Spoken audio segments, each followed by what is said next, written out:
WTI extended its rally yesterday, reaching $88 level as OPEC announced supply cuts of 2 million barrels per day, and the oil cartel's decision received condemnation from Washington. According to recent reports, President Biden is working with Congress to draft legislation in an attempt to reduce OPEC control over energy prices, since the supply cuts announcement could feed the inflation monster further, weighing on the purchasing power of citizens. In this report, we aim to shed light on the catalyst driving WTI's price, assess its future outlook, and conclude with a technical analysis.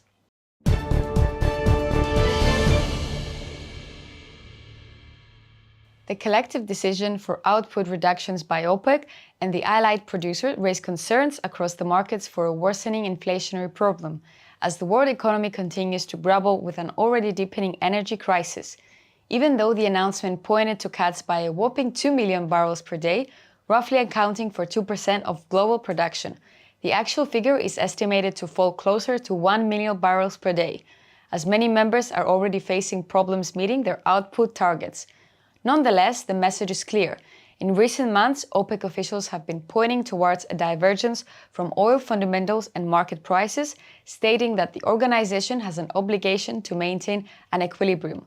After yesterday's decision, de facto leader Saudi Arabia commented it was necessary to respond to rising interest rates in the West and a global economic slowdown by cutting supply.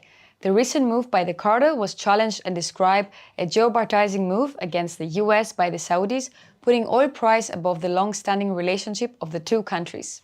It should be noted that the data released related to the US oil market pointed to an increase in oil demand, as the EIA yesterday showed that there was an unexpected fall of -1.356 million barrels in the oil inventories over the past week. Furthermore, the API weekly crude oil inventories figure reported on Tuesday also unexpectedly fell by -1.770 million barrels for the same period. Moreover, we would note that last Friday, the Baker Hughes oil rig count showed that the number of active oil rigs in the US has risen by 2, reaching a total of 604, which could be another indication of increased demand levels, matching the upwards trajectory of oil prices seen this week. Yesterday, San Francisco Fed President Daly's comments insinuated that there will be no pivot, at least for the time being, from the Fed, and delivered once again hawkish remarks highlighting FOMC's commitment at bringing down inflationary pressures closer to the 2% target level. Given the latest developments, inflationary pressures are projected to remain, since the supply cuts could boost oil prices, thus put more pressure on the consumer spending front worldwide. In a sense, the recent oil production cuts stoke the flames of inflationary pressures further, and the Fed may be forced to continue to raise rates to combat it, despite signs of economic slowdown emerging.